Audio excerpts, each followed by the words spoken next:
அன்பு நண்பர்களுக்கு இனிய வணக்கம். கார்த்திகை மாத பலன்கள். துலாம். எதையும் சீர்தூக்கி பார்த்து செயல்படும் துலாராசி அன்பர்களே, உங்கள் ராசிநாதன் சுக்கிர பகவான் ராசியிலேயே சஞ்சரிப்பதால் வாழ்வில் நல்ல மாற்றம், முன்னேற்றம் ஏற்படும். குடும்பத்தில் மகிழ்ச்சியான சூழ்நிலை உருவாகும்.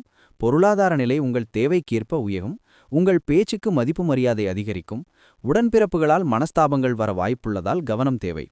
எடுக்கும் முயற்சிகளில் தடைகளும் தாமதங்களும் ஏற்படும்.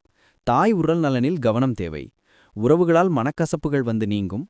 வீடு வாகனம் சொத்து தொடர்பான பிரச்சினைகள் உருவாகும். குழந்தைகள் உடல் நலனில் கவனம் தேவை. சனி 6இல் இருப்பதால் எதிரிகளால் பிரச்சினை இருந்தாலும் சமாளித்து வெற்றி பெறுவீர்கள். கடன் பிரச்சினை கட்டுக்குள் வரும். கணவன் மனைவிக்குள் சிறு சிறு கருத்து வேறுபாடுகள் வந்து நீங்கும். வியாபாரத்தில் கூட்டாளிகளிடம் கவனம் தேவை. 9இல் குரு இருப்பதால் தந்தையால் அனுகூலம் உண்டு. வெளிநாட்டு தொடர்பான விஷயங்கள் சாதகமாக அமையும். அதிர்ஷ்ட வாய்ப்புகள் தேடி வரும். தொழில் மற்றும் உத்தியோகத்தில் உயர் அதிகாரிகள் மற்றும் சக ஊழியர்களுடன் வீண் விவாதங்களை தவிர்ப்பது நல்லது. நீண்ட நாளாக தடைப்பட்ட காரியங்கள் நிறைவேறும். சந்திராஷ்டம நாட்கள் டிசம்பர் 4, 5, 6. பரிகாரம்: திருவல்லிக்கேணி பார்த்தசாரதி பெருமாளை வெள்ளிக்கிழமையில் சென்று வழிபடுவது நன்மை தரும். நன்றி. இந்த நாள் இனிய நாளாக அமைய வாழ்த்துக்கள்.